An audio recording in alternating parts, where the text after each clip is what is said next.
What's going on, everybody? You're listening to the Point2Point NHL Recap Show, Season 3, Episode 7.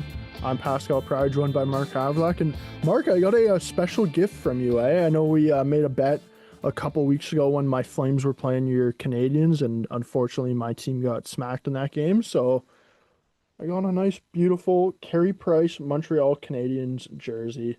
How am I looking, Mark? Am I looking good? I got to be looking good in this at least, hopefully.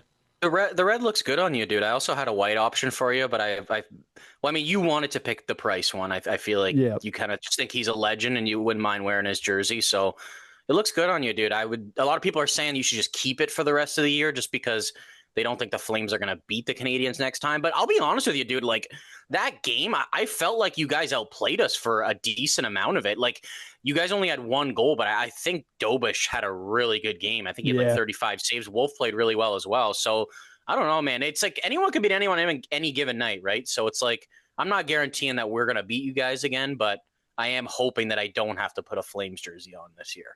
Yeah, with the Flames being terrible, man, I might have to get myself like a Lane Hudson t-shirt and just start wearing that around every day.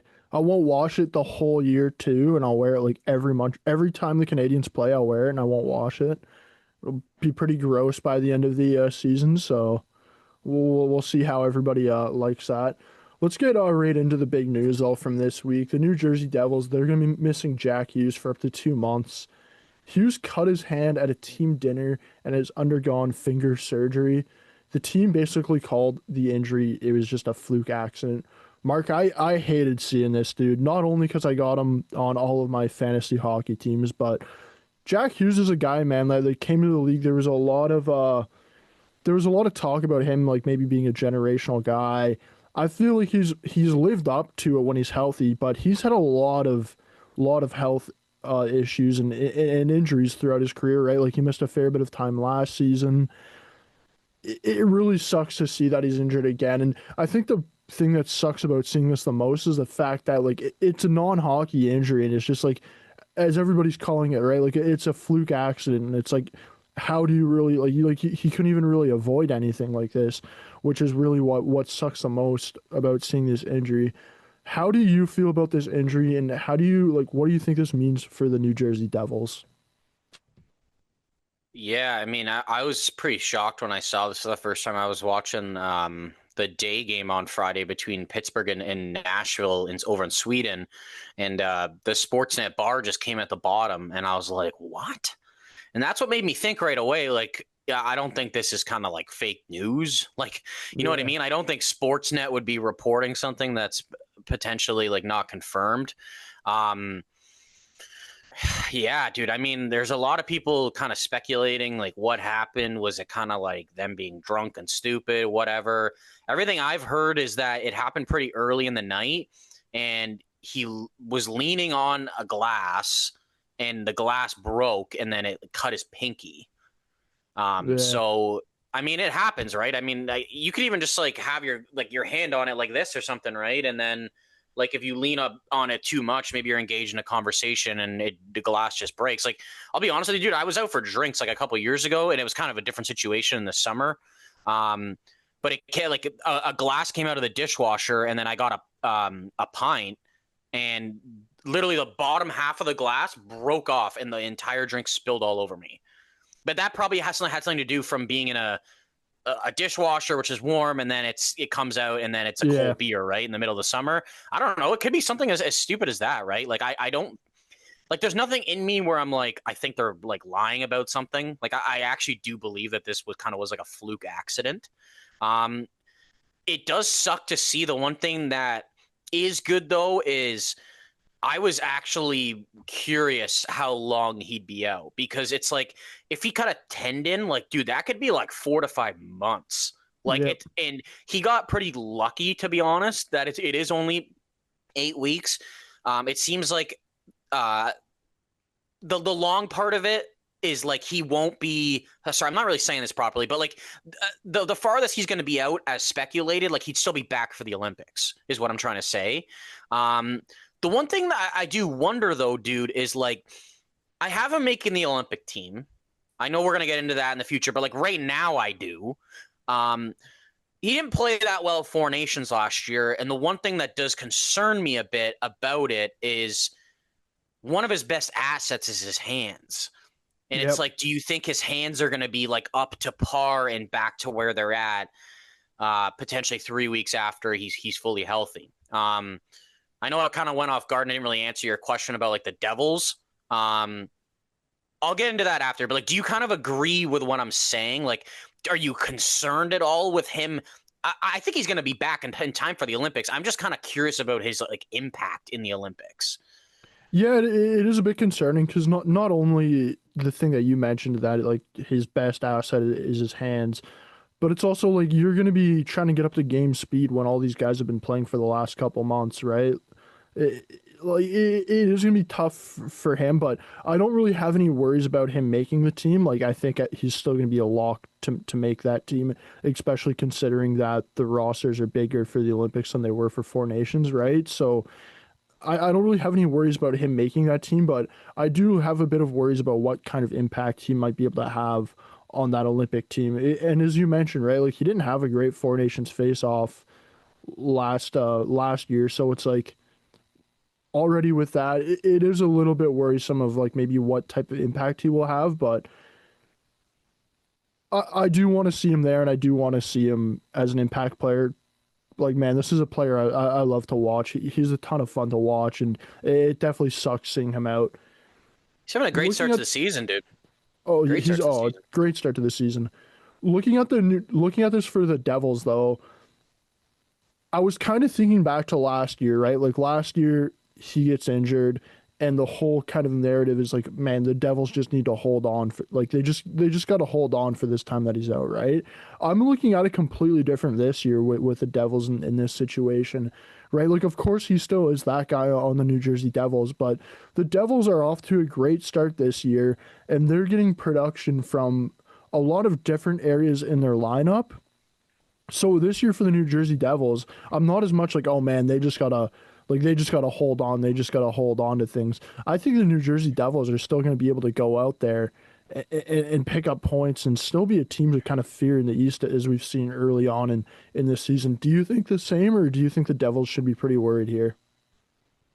No, I mean, I'm a little bit worried in the sense of like it's not just Jack Hughes. Like they've got a lot of injuries. Dougie Yeah, Hamilton looks like he's coming back in the next couple of days, but people don't realize their three right-handed defensemen that they were using last year are all injured. Hamilton, Pesci, and Kovacevic. I know Simon Nemec has been playing all this year because Kovacevic has been out and he's been awesome. yeah, he's been He's going to great. have to answer your question. Who's going to have to step up? I mean, I know it's not a centerman, but Simon Nemec has been stepping up, and he's going to have to continue to be stepping up. Up front, I mean, I feel like the obvious answer is kind of Nico Hischier, right?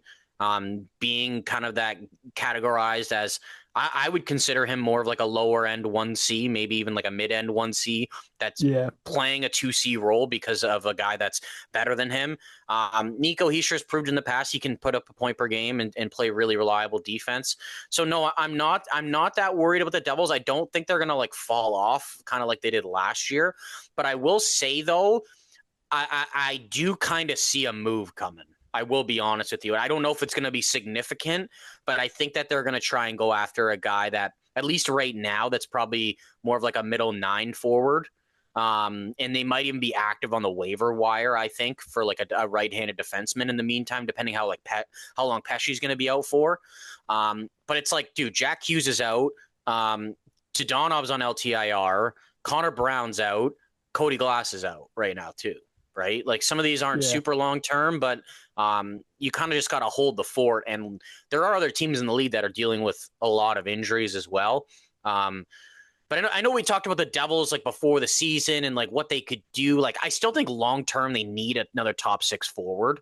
I think if they got another top six winger, they'd be in a great situation. And I think I would almost honestly, if Markstrom started to pick it up a bit, I would honestly probably even start to categorize them as a contender if they got another top six forward and their goaltending was better.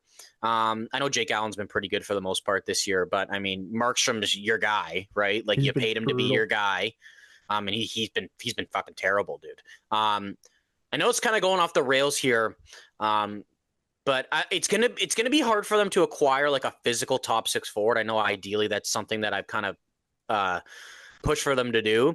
You know who I love for them, dude, to get, and I think would be so good with Jack Hughes is Philip Forsberg. That would be a big pickup. Definitely.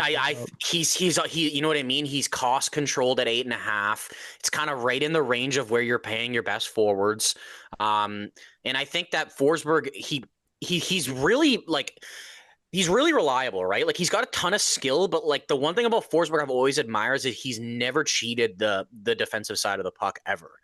And it's like, if you look at him too, like every year, he's arguably the best forward on the Preds, right? And it's like he's never played with like elite level centermen, really. Yeah. So it's like if you put him on a team of New Jersey and he's playing with, even if he's playing with Heischer, like I would argue Heischer would probably be one of the best centers that he's ever played with, right? So I don't know. If it were me and Nashville's trying to look to blow it up and Forsberg would be willing to move, if I was New Jersey, I'd be kicking tires on a guy like that, dude. Because it's like they are tight to the cap, but it's like maybe Nashville would take on Andre Palat's contract. I don't know, right? Yeah, like you could probably figure out a way to make it work. So, I mean, internally they need guys to step up. They've got a lot of guys from the AHL. Shane LaChance is one guy I'm kind of interested in. He was actually property of the Oilers, and his contract was set to expire last year, and he'd become a UFA coming out of college. And in that Trent Frederick trade with Boston and New Jersey, I don't know if you remember, there was a double retention. New Jersey retained the other like $600,000, and Edmonton gave them Shane LaChance to retain that. And he signed with them this offseason. He actually made the opening night roster, and he's been in Utica for a bit. Kind of surprising to me, dude. He put up a point per game in his last season at 22. I mean, that's good, but it's like a lot of guys can do that at a younger age. So it's like the offensive upside in the NHL, I don't think is like a lot, but he's a big 6'4" guy who hits and stuff. And I'm like, why the fuck don't the Oilers want this? Right. And New Jersey loved it, and they're giving him a chance. He's going to be playing on their fourth line. So internally, I think they have the pieces to step up and they'll be fine. I don't know if they're going to continue this kind of winning ways they are right now, but I think at this point, they're kind of a lock to be a top 3 team in the division, maybe even top 2. Yeah, I think they're still going to be a lock to be a top 3 team in the Metro Division. For me, the guys that I kind of want to see step up a little bit, it's 2 guys, and one of which is off to a great season already for them. Dawson Mercer. Like Dawson Mercer, when he came into the NHL, we all saw kind of the upside with him in his rookie year. And it felt like the couple years after, he was kind of like, you weren't really seeing the progression from him into the player that we all thought he might be able to become, where now the start to the season he's having, like we're starting to see him progressing to the player that we all thought he was going to be. And I'm not saying I want him to take like even another step from where he's at now, but I kind of want to see him keep up with what he's done early on in the season, because if he can do that, that is going to help out with missing Jack Hughes and missing that kind of big scoring piece in your team. And the other player this is the player I really do want to see step it up is Jacob Markstrom. Like he's been off to a brutal start. Jake Allen has really turned into the guy in goal for the New Jersey Devils. It's like, as you mentioned, Jacob Markstrom, he's getting paid to be the guy for the Devils, and he's not playing good hockey for them whatsoever. Now that you're missing Jack Hughes, like you're going to expect that the New Jersey Devils aren't going to be scoring at the same rate that they have been to start the season. And if they aren't scoring at that level, like Jacob Markstrom, he's going to have to maybe steal a couple games at some point here when Jack Hughes is out. And right now, based off what I've seen with Jacob Markstrom, like I don't believe he can steal a game for them. So I really do want to see him step up his play. I'm going to be honest with you, dude. I think that, sorry to kind of jump in there. I kind of think that Keefe should have a little bit of like a short leash with it. Yeah. Like look at Colorado. Like their backup had to start the year, played really well. Their starter's back. Blackwood, I mean, he's been fine through 3 games, but I mean, they've been rotating since Blackwood's been back. Like I think it could even come to a situation with that where it's kind of like, all right, you're not playing well. Jake Allen's playing well. Like why does Sheldon Keefe really care about what money's being made? You know what I mean? Yep. So like if I were him, I would probably give Markstrom a couple more kind of starts as like a starter. You know what I mean? See if he can kind of because sometimes goalies they need the consistent games to kind of to get in a rhythm. You know what I mean? So I'd kind of give him that opportunity, and if he can't figure it out, then I mean, would not play him, but I'd probably look at rotating for a little bit. Yeah, I think we're gonna see that happen pretty quick here. Like even already looking at their stats, Jake Allen is more games played, more time on ice, right? It's like if this trend continues with Jacob Markstrom, I think Jake Allen's gonna become the starter with the Devils. Before we move on, dude, I mean, we're only really going to talk about this injury like in depth in the episode, but man, I kind of wanted to just point out some of the other injuries that have been happening because I There's been a feel like, lot. dude, this year has been insane. Um, back from Sunday, Charlie McAvoy. I don't know if anyone saw that. He took a shot in the face that was deflected off of Noah Dobson's last Nasty. shot. He lost teeth. He did not travel with the team home back to Montreal, but he's there now. Drew Doughty, he blocked a shot on the weekend. He's out week to week with a foot injury. Victor Arvidsson, he actually scored the game-winning goal against the Habs on Saturday, and then he got hurt. He's out for a couple weeks with a lower body injury. Nick Foligno blocked a shot with his hand. He's out for 4 weeks. Thomas Harley's out week to week with a lower body injury, and he's been playing hurt apparently. Michael Kesselring, dude, I'm going to be honest with you. Josh Doan has made that trade awesome for Buffalo right now. I know they're in a bad situation. He's got 1 less point than Peterka this year right Yeah. now. And Michael Kesselring's barely been playing. He's in a walking boot. It does not look good, according to Lindy Ruff. This one, I kind of wanted to ask you what you thought about. Sam Honzek left the game after a fluke collision with Michael Backlund at the blue line. Did you see this? I missed this one, but like, Dude, it did was like an open ice. Like it looked like it was like Backlund laying him out. I know he didn't mean to do it, but it was like fucking vicious, dude. it more just sucks to see considering Hanzik is like such a young player and he has had a little bit of injury issues so far early on in Yeah. his career. It's like it sucks because it's like, man, like it's just gonna kind of hurt his growth a little bit. And I feel like he's looked pretty decent at points here Dude, that's what I with was the gonna say. Flames. I even So thought this year like he looked decent at times. Like yeah, and then the other couple I want to mention Connor Garland's day to day. Kiefer Sherwood's getting a shot on the first line today. Nicholas Waugh's not playing for the Leafs tonight against St. Louis. And then my Montreal Canadiens, 2 different ankle injuries. To Alex Newhook, he's out 4 months. Kirby Dach, fractured yep. ankle, 4 to 6 weeks. So as much as we talked about New Jersey and they're dealing with a ton of shit, Montreal's dealing with shit. The Leafs are dealing with shit. A lot of fucking teams are dealing with shit right now. So it's like All it's around the just gonna league, be yeah. it's gonna be that next man up mentality, trying to get guys internally. Maybe the waiver wire will be a lot more active. And I'm curious if we get any trades coming up here. Some teams kind of in the next couple of weeks are kind of just like throwing away the ship and being like, this season's done.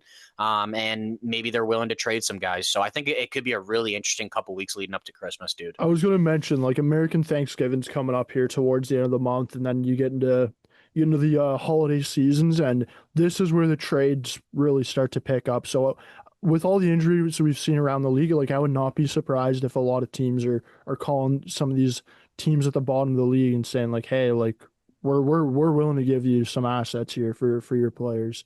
And the thing is, I think teams are going to have to make a decision sooner this year, whether they're in or not, Yep. because like I know personally the Habs play 4 games in February because of the Olympics. Like you get back from the Olympics and there's like 2 weeks until the trade deadline. So we might even see I honestly think we might even see a like pre-trade deadline like later Yeah. January where guys might get traded before the Olympics. Maybe there's a guy that's going to the Olympics that a team is willing to trade. Doesn't have to be a big name guy, but maybe they're just like, oh shit, like maybe he gets hurt there and we're fucked. You know what I mean? So I think there could be a pre-trade deadline maybe around January 20th, 25th or something, about a week or so before they head off to Italy. Yeah, I would not be surprised to see that at all. Let's move over to the Atlantic Division up to Canada's capital. Shane Pinto has signed a 4-year, $30 million contract extension with the Ottawa Senators. It holds an AAV of 7.5 million. In 19 games this season, Pinto has 15 points. Mark, what are your thoughts on the deal? Yeah, I mean, I think I was kind of shocked at the number, but I feel like I'm just gonna have to start getting used to it, considering what some of these guys are being paid. Um, I think Pinto's a really solid player, man. I think that he's kind of finding his way offensively so far this year, but was kind of transitioned into this guy that is good at shutting teams down last year. And I even heard like Leaf fans talking about, they were like, I don't think he was really fun to play against last year in the playoffs. Yeah. Like, I just think it's crazy, a guy that like, and I think he's actually going to be worth the deal. I just think it's nuts that a guy that's like 37 points career high is getting $7.5 million. Like, it's just, and it's fine because I think it's like a lot of other guys are going to be kind of in that same spot, but it's just nuts to me. Like, if the cap wasn't going up the way it does, like, I would say Pinto's like a $5.5 to $6.5 million player. Like, you know what I mean? Like long term, but it's like with the cap going up, I know he only signed for 4 years too. Which I think is pretty good for him. Like, he's going to get another shot to make a pretty good amount of money, like around his 30s, right?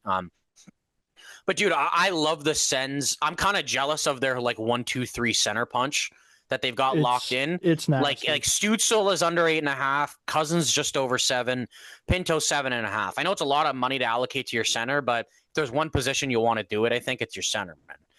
So I don't really have a problem with this deal whatsoever. I don't know if he's going to provide like massive surplus and we're going to be like, fuck, this is a great deal for like the Sens got.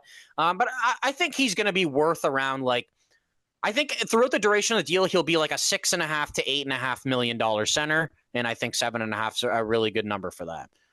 Yeah, I think 7.5 for Pinto is more than fair. I think if you're Ottawa and you're looking at the start he's had to the season, and considering he's also a younger player and like he might even grow a bit more in his development, it's like if Pinto kept this up all season, and let's say he finished the season with around the 70-point mark, it's like at that point, like what is he worth then, right? Like maybe he's even worth towards double digits. I'm not saying he's gonna be worth 10, but like he could be worth around 9 at that point. And if you're Ottawa, like pay him the 7.5 now, get the deal done. Yeah, you're not getting the 8 years, but you're still getting 4 years from him here. And as you mentioned, they're 1-2-3 punch up the center of the ice over in Ottawa. Like it is really good, man. I feel like Shane Pinto, like not a lot of people are familiar with his game, just given the fact that he plays in Canada in a smaller market, and then also the fact that like he was the third line centerman on his team. But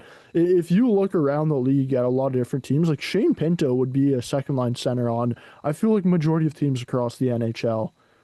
And a lot of people, I don't know if I would have said that last year, but I think this year I'm starting to like see that. You know what I mean? Yeah, I think he could have been the doubt. 2C on some teams last year. I wouldn't say the majority of them, but I think this year you go through the amount of teams that are even searching for a second line center, and it's like Pinto's a lot better than their second line center option. So I'd say this year I kind of agree with you. I don't know if I would have last year though. Yeah, I agree with that. I think last year would have been a bit early, but I think this year, based off what we've seen from him and what we've seen from a lot of these teams, I think a lot of teams would be interested in having him as a no signing bonuses, for Pinto. You modified no trade clause in years 3 and 4 when he's like technically UFA eligible. It's only 10 teams too. I don't really know if he's going to want to leave. Apparently, he remember he requested a trade and then he signed, and then I feel like it's kind of turned around since then, and he's actually kind of liked it there. So, I also wonder too if it's kind of like I don't know if he would have said this to them or anything, but it's like the year that he got suspended for gambling, he was an RFA, and I obviously know he wasn't getting any big contract, but he got suspended, and then Ottawa was like, okay, since you're suspended, like you're getting league min this year. Yeah. Right? Like he could have probably got a couple of $1 million. He maybe could have got a 3x3 or like, you know what I mean? Something. So I wonder if that like played a little bit of a factor and he pushed for like, I don't know if he you would have verbally actually said it to them. Right. But like, I wonder if in his age, like to his agent, he's like, fuck that. I missed out on some money. Like try to get like don't fuck the team, but like try to get every dollar you can. You know what I mean? And with the 4 years, like he's setting himself up to get a nice contract too. Dude, I didn't realize he's going to be 29. He's going to be 29, and if he say he hits the open market, the max deal is 6 years. I don't really mind giving him a 6-year deal at 29. I think a lot of teams would give him 6. a 6-year deal at 29, especially if he keeps this up. And it's like at that point where you think the cap is going to go, it's like, what's his number going to be at that point, right? Like if it's 7.5 now, I would not be surprised if he's signing for close to double digits on his next deal when this one's up. Do you think I was kind of looking into this. Do you think a reason he went short term is because a lot of their core isn't like locked in? I don't want to say that they're locked in super long. That's kind of wrong, but it's like suits. So Pinto would expire in 2030. Dylan Cousins is 2030. Kachuk is 2028. Stutzel is 2031. Um, Jake Sanderson's 2032. Linus Ullmark 2029. So I do you think think that he's kind of just like it's not about like I don't want to be here for 8 years. It's kind of just like we can reevaluate in 4 years, and like if Kachuk does walk or something, and like shit goes the wrong way, he kind of has like a way out of it.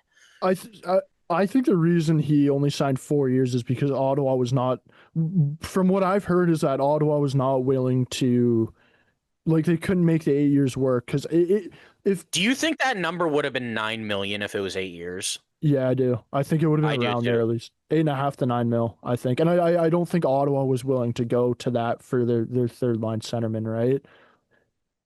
I think it was partially. I would think it was partially that if you're getting 8 years from Pinto, the number's probably between $8 to $9 million a season, which is a bit hard for Ottawa to work out under their cap structure.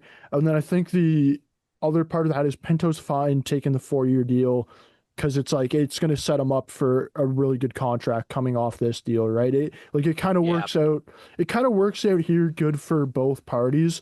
Is why I think the 4-year deal kind of was a thing in this situation. I want to ask you though, Mark. Like, if he was to sign an 8-year deal, do you think it would have been around 9, or like Yeah. what would have your Yeah. number been there?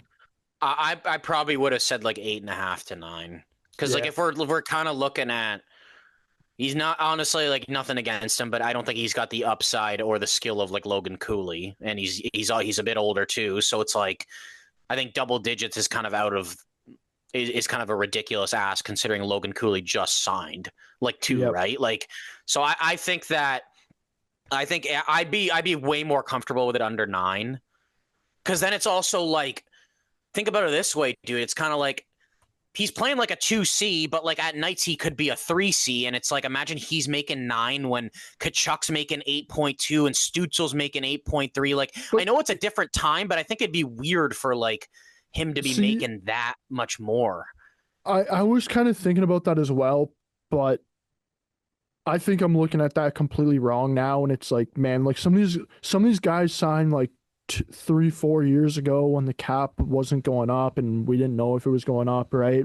Where now it's like we know the cap's going like the cap's going up season by season. Like I think it's hard to compare Pinto's deal. Like if you're Shane Pinto and you have the Ottawa Center just come to you and you're like, oh well, we have Brady Kachuk signed for this much and Tim Stutzel signed for this much, so we really can't pay you more. Like if I'm Shane Pinto, I'd be like, I don't care, man. These guys signed at a completely different time. Like, you know what I mean? It's like I think teams got to.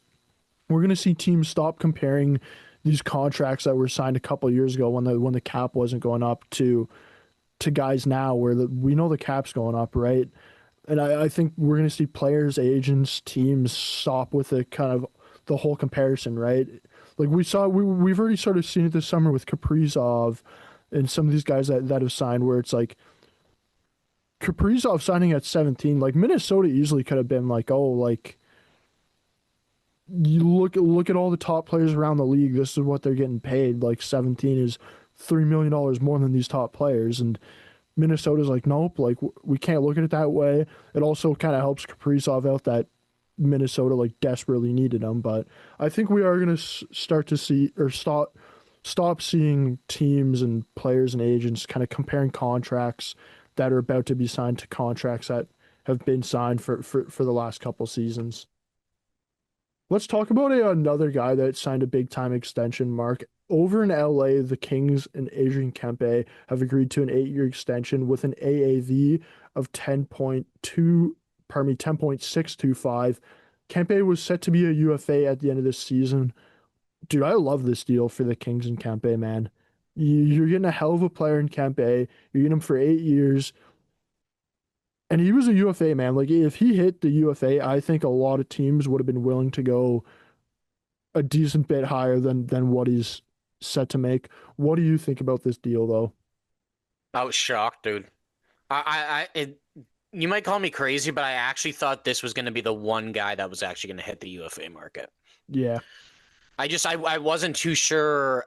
I mean, reports started coming out that he does love it there and stuff, but I was just like, does he see the something different with this team without Kopitar? Like, how is this really going to go down? I think if we're talking about in accordance to contracts signed recently, this is the really good deal. Yep. You might call me crazy, and I've seen a debate online. Who would you take in this situation? I'm talking not just regular season. I'm talking about playoffs too.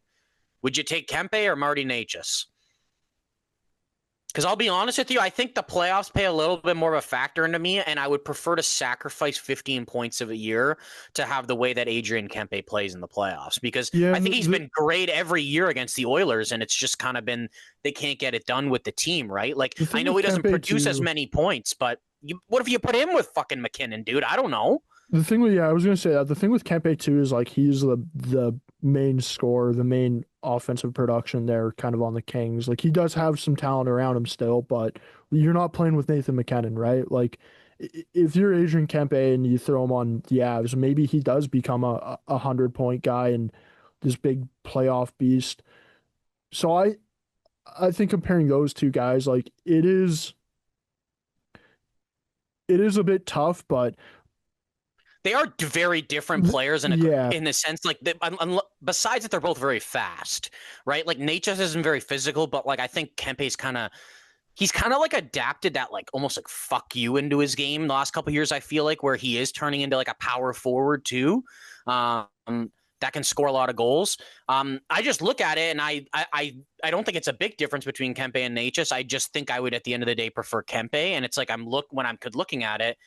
He signed for $900,000 less. So it's like, and the Natchez deal I was totally fine with. So I think this is a really good deal.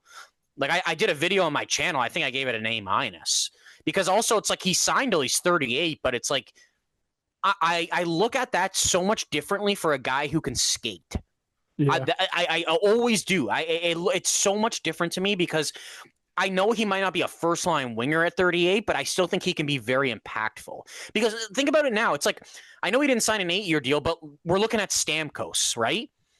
He's got a lot of good skills to him, great skills to him, but he's not a good skater. And now that Father Time's catching up with him, it's really hurting him. You know what I mean? yep. And it's like, I don't know if that would happen to Adrian Kempe. I really don't. Maybe he would have 12 points in 20 games, and Stamkos has got 5, right? So I look at it so much different than Marty Necas, the Adrian Kempes, and that contract going along just because of the way they skate, dude. I think it makes such a big difference into your later 30s when you're signing a guy. Kyle Connor, he Yep. can skate too, right? Like where I start having concerns is like, I know it wasn't a high cap hit, but like Ekblad. Like it's like he's going to provide value, surplus value now, but it's like when he's 34, it's just like, I Yeah, can see what's a he gonna be world where then? he's a bottom pairing defenseman. You know what I Yeah. mean?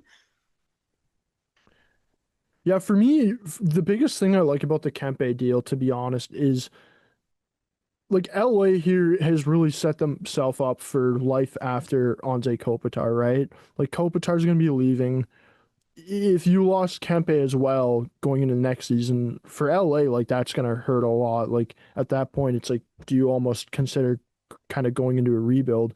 Where now it's like, now that you're keeping around Kempe, it's like this team's still gonna be competitive going forward. Hopefully, like you still got some young talent there, and Clark and Byfield, and the majority of their core is under the age of 30, outside of kind of Doughty and Kopitar, right? So keeping Kempe around, like it really is going to set up kind of a foundation here for this team once Kopitar and Doughty kind of move on, and you're really going to see kind of the next core come in being Kempe and Byfield and probably Clark and Fiala as well, right? So I love this extension for that aspect of it as well. And when I kind of like dove deep into this a little bit more, I was like, okay, Kempe, he's Kopitar makes 7 million. Kempe makes 5.5. Now Kempe's going up to 10.6. Like that. That's almost like Kempe and Kopitar combined this year. Like, how does this money look for next year? Dude, but despite them signing some stupid offseason contracts, they're actually in still a pretty good situation cap-wise next year. Like they've got $23.1 million right now with a projected 104 cap that could go higher. And it's like, what do they got to do? I mean, Brant Clarkson RFA. I mean, I'm going to be honest with you. The way that they're playing him right now, I think that's going to be a bridge deal. I don't think you're Yeah. committing long term. Then it's like other guys that you're losing: Corey Perry, Andrei Kuzmenko, and Kopitar. Maybe you got to go out and try to find a top 6 center and like maybe replace Kuzmenko. But I think you could. I think you could sign Brant Clark, get a top 6 center, and replace Kuzmenko for $23 million. So Yeah. I don't think they're in a very bad situation cap wise. I think they're in a pretty good situation actually. So I give this a thumbs up on this deal for the Kings and Kempe. Yeah, I absolutely love this deal from what we saw. Mark, let's move on to our game segment of the episode. We'll start off with a little would you rather. Given who we were just talking about, why don't you start off hitting me with your would you rather? Yeah, for sure. So my would you rather is the guy we were just talking about, Adrian Kempe. I think he's a really solid winger. I would say a lot of teams in the NHL, he'd be considered a first line winger. Maybe some of the better Yeah. teams, you could put him on the second line. But I think he's going to continue to produce at around a point per game rate for at least for the next couple seasons. So he's off to a pretty good start this year, I would say, too, at a point per game. He's only had one other season where he was around a point per game, but besides that, he's been a little bit less. So one guy I'm going to hit you right off the bat. Would you prefer Adrian Kempe or Jordan Kyrou? I'm taking Adrian Kempe. Yeah, I think Jordan Kyrou is so streaky. I do too, but he can be a very deceptive, fast goal scorer too. So I thought it'd be a decent comparison to start off with. Kempe or Alex DeBrincat? I'm gonna go Adrian Kempe. I think Alex DeBrincat maybe has a little bit more goal scoring to him, but I think Adrian Kempe as an overall player like is a bit better. He's got a couple more facets to his game, I think, that Yeah, you kind of pointed out. One guy who's kind of newer to the league, but he's having a great start, Adrian Kempe or Cutter Gauthier? that I know it's kind of one. based off this season, but like, I don't know, man. He's off to a great start. If you're asking me for the future, I'm going Cutter Gauthier because I think his upside could be like a 45, 50 goal scorer at some point, but based off of right now, I'd still go Adrian Kempe. Okay. I think I would too. Adrian Kempe or my buddy Cole Caulfield? This is where I go Cole Caulfield. Really? Okay. Yep. Wow. Okay. So now we're moving to Cole Caulfield. So would you prefer Cole Caulfield or Alex Tuck? Threw him in there. Another guy who's a UFA this summer. Kind of curious to see what his payday looks like now after I Kempe think I'm going signing. Cole Caulfield. Cole Caulfield. Okay. One guy I think you're going to definitely take now, Cole Caulfield or Brandon Hagel? That one's a tough one too, man. Like, to be honest, I think I'm still going Caulfield. Wow. Okay. I mean, Hagel did have a little bit of a rough start. He's picked it up a bit though Yeah. recently. So Cole Caulfield or a guy who's been better recently but had a rough start in Artemi Panarin. Seems like shaved his head and shit's been turning around for him. But I I'm mean, going Cole fuck. Caulfield again, dude. I think he's been more consistent this year. I think Panarin has been off to, he's been so streaky the last couple of years, dude. At Yeah. points, it's like Yeah. I got two more guys for you. One guy I wanted to throw in here because we talked about the Devils. We didn't even mention him once, and people don't talk about him enough. Cole Caulfield or Jesper Bratt? I'm going Jasper Bratt, man. Like Dude, you he saw is awesome. He's you saw awesome. last year when Hughes was injured for like that big chunk of time. The only thing that kept the New Jersey Devils kind of afloat was Jasper Bratt. And not sure if you knew this, only player in the NHL last year with 80 plus points and 80 plus hits. For a smaller guy too, I think is pretty impressive. Last guy on the list, Jesper Bratt, or he's been hot lately in Jason Robertson. That one's so tough, dude. I know, I don't even know what my answer would be. I'm going Jasper Bratt. I'm going Okay. Jesper Bratt. I think Jason Robertson has a lot of guys surrounding him right now. True, but I wanted to give him his flowers, dude. He looked But fucking yeah, good against the Habs, and he's been a good player. So, you're going Jesper Bratt's your final guy. I don't blame you one yep. bit, dude. I think he's a hell of a player. Okay, Mark, moving on to my would you rather. I got an interesting one here. My guy's Trevor Zegras. He's been Okay. off to a great start with the Philadelphia Flyers. It looks like he's kind of reviving his career a little bit here. I can't lie to you. When Pinto signed this contract, I literally turned my head and I was like, I really wonder what this means for Trevor Zegras in Yep, Philly. yep. So Trevor Zegras or Kevin Fiala? I will be honest. I don't think Fiala's been the same player the past year and a bit than he was before. I'm gonna go with Zegras. Trevor Zegras or Timo Meyer? Oh, that's a tough one. They are such different players. I'm gonna go. I'm gonna go Zegras right now. I think that there's still another part to Meyer's game that we're not seeing Yeah. right now. Trevor Zegras or Shane Pinto? Fuck. Um, I think honestly, I think I'll go Pinto. I don't think it's Okay. that big of a difference, but I think Zegers really lacks defensive parts of his game. He's been better this year, and I just like Pinto. I think Pinto could generally put up the same amount of points and be better defensively. There was one more guy here that I think is a pretty close one. Trevor Zegras or Elias Patterson? I'm curious what you have to say about that. Hmm.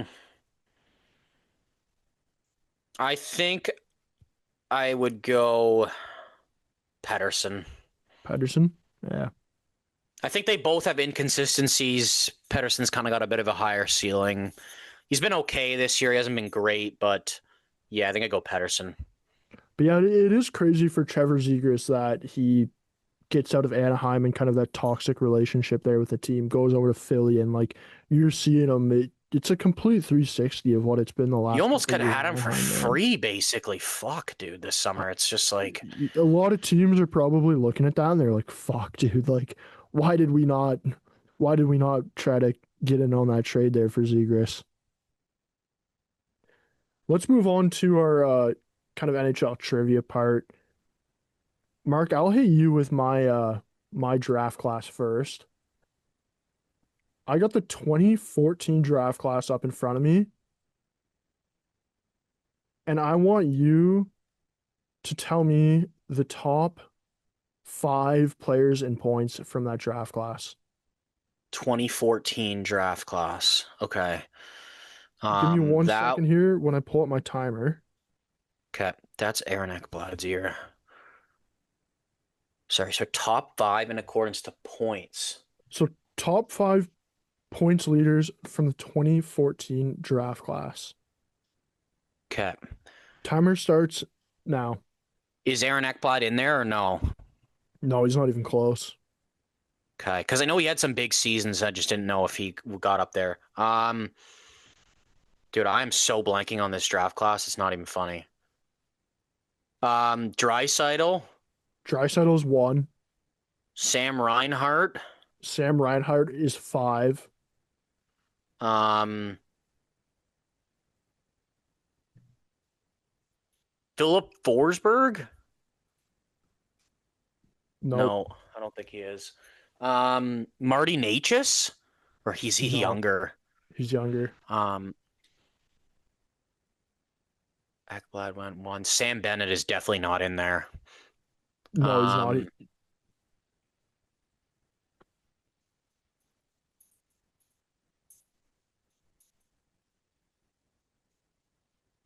I'm so blanking on this class, dude. I'm only remembering the first couple picks. Okay, you got a minute left. Pasta. Pasta's at 2.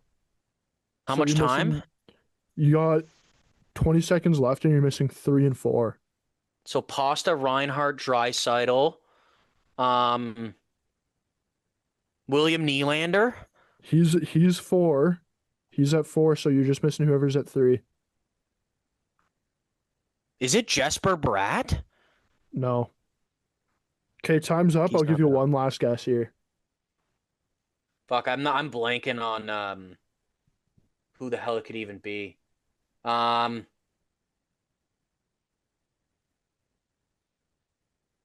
it's not fucking Rantanen. That's 2015. Teuvo Teravainen. No. Braden Point. I Braden Point. fuck. This draft class was pretty loaded though. So that Braden Point, he's the one you were missing in the top five.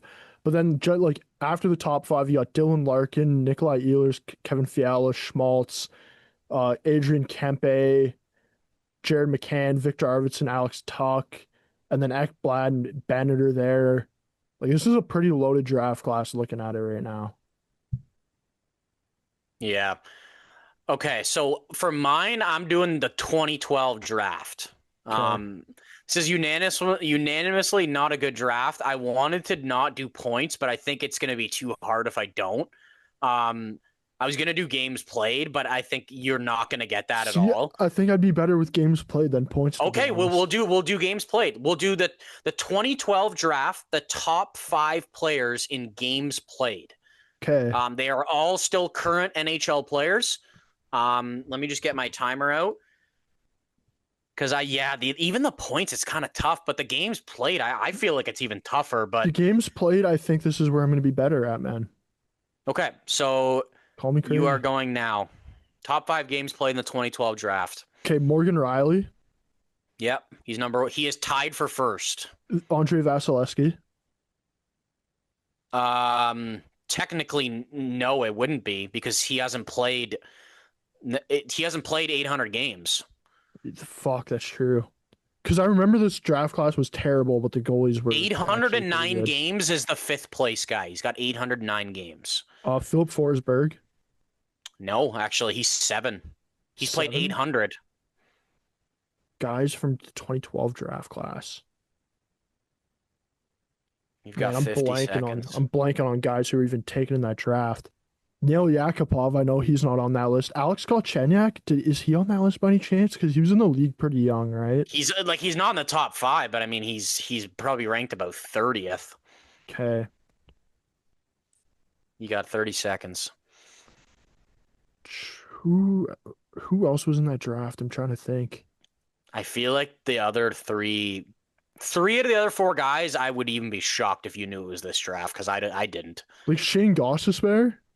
I don't see him in the top 20 here. I don't know if he. I don't even know if he was that draft class. I'm just thinking he about must not be guys that are around that age. You got 10 seconds, dude. Man, the games played is actually harder. 2D, 2 forwards. 2D, 2 forwards. All right, your time is up, dude. Yep. All right, so Morgan Riley is tied for first with Cody Ceci for 891 games. Hell no. 3rd place or tied for second is Tom Wilson with 854. 4th place is Jacob Trouba with 844. And then 5th place is Thomas Hertl with 809. And then it's Damon Severson, Philip Forsberg, Gergensons, Olli Mata. If you did points, you would have got 2.